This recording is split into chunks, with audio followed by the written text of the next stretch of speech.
আজকে আলোচনা করব দেশি মুরগিগুলোকে আপনি কিভাবে উন্মুক্ত অবস্থায় পালন করবেন। তো আপনারা দেখতে পাচ্ছেন আমি কিন্তু আমার মুরগিগুলো একেবারে ছেড়ে দিয়ে বাইরে পালন করছি। তো এটা সম্ভব 50টা বা 100টা বা 150টা পর্যন্ত করতে পারবেন কোনো রোগ ভাইরাস বা রোগে আক্রান্ত হওয়া ছাড়াই। তো বন্ধুগণ সেজন্য ভিডিওটি শুরু থেকে শেষ পর্যন্ত কন্টিনিউ করুন। তো বন্ধুগণ দেশি মুরগি আপনি এভাবে পালন করতে হলে অবশ্যই আপনাকে কয়েকটি বিষয় লক্ষ্য রাখতে হবে। তার মধ্যে একটা বিষয় হলো ১ থেকে নিয়ে ২২ দিন পর্যন্ত ১ থেকে নিয়ে ২২ দিন পর্যন্ত আবদ্ধ একটা জায়গাতে এই বাচ্চাগুলোকে রাখতে হবে। যখন ২২ দিন পার হয়ে যাবে তখন আপনি খোলামেলাভাবে দিনের বেলা ছেড়ে দিয়ে রাখবেন। তারা সারাদিন ঘোরাফেরা করবে এবং যখন রাত হবে তারা ঘরে উঠিয়ে নেবেন অথবা একটা খোয়ার বা কি বলে খুপি বানিয়ে নেবেন। তো বন্ধুগণ দিনের বেলা আপনি সারাদিন খোলামেলা অবস্থায় রাখতে পারবেন, কোনো প্রকার রোগ বালাই ধরবে না। তো যেটা একটু আগে বললাম আমি ১ থেকে নিয়ে ২২ দিন পর্যন্ত আপনাকে আবদ্ধ অবস্থায় মুরগিগুলো পালন করতে হবে। আর যেটাকে আমরা বোর্ডিং বলে থাকি, অর্থাৎ ৩ ভ্যাকসিন করা আগ পর্যন্ত ৩ ভ্যাকসিন করা আগ পর্যন্ত বাচ্চাগুলোকে আবদ্ধ অবস্থায় রাখতে হবে। যদি না রাখেন আবদ্ধ অবস্থায় তাহলে কিন্তু বাচ্চাগুলো অতি শীঘ্রই ভাইরাসে আক্রমণ হয়ে মারা যাবে। আর সেই সাথে আপনার আরেকটা কথা বলে নিই, আপনার যদি মুরগি দিয়ে বাচ্চা ফোটান তবুও কিন্তু আপনাকে এই ফর্মুলাটি ফলো করতে হবে।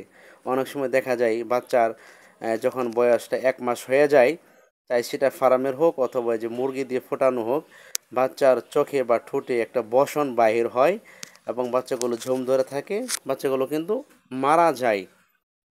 তো ওই রোগ থেকে মারা যাওয়া রোগ থেকে বসন ওঠা রোগ থেকে বাঁচানোর জন্য ১ থেকে ২২ দিন পর্যন্ত অবশ্যই আপনাকে আবদ্ধ করে রাখতে হবে।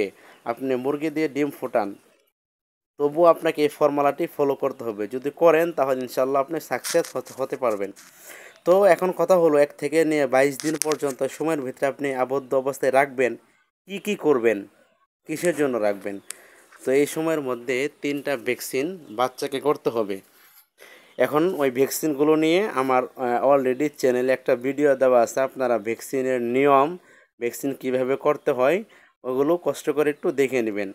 আমি শুধু এখন একটু মেডিসিনের কথাগুলো বলবো, কিভাবে কি করবেন। তো বন্ধুগণ ১ থেকে নিয়ে ৫ দিন পর্যন্ত বোর্ডিংয়ের কিছু মেডিসিন আছে যেগুলো দিয়ে বাচ্চা বোর্ডিং করতে হয়, অর্থাৎ লাইসোবেট, থায়োবিন এবং র্যানামাইসিন। এগুলো আপনার ১ থেকে ৫ দিন পর্যন্ত চালাতে হবে এবং কিভাবে চালাবেন এ ভিডিও দেওয়া আছে। সেজন্য অতিরিক্ত কথা এই ভিডিওর মধ্যে আমি বলবো না। তো ৫ দিনের দিন আবার আপনাকে একটা ভ্যাকসিন করতে হবে, BCRDB ভ্যাকসিন। কিভাবে করবেন সঠিক নিয়ম দেওয়া আছে, অবশ্যই ভিডিওটি কষ্ট করে দেখে নেবেন। তো এরপরে আপনাকে ১১ দিনের দিন গাম্বুরো একটা ভ্যাকসিন অবশ্যই করতে হবে। গাম্বুরো ভ্যাকসিন অবশ্যই করতে হবে, যেটার দাম নেবে ২৫০। গাম্বুরো নিয়ে অলরেডি ভিডিও দেওয়া আছে, দেখে নেবেন কষ্ট করে।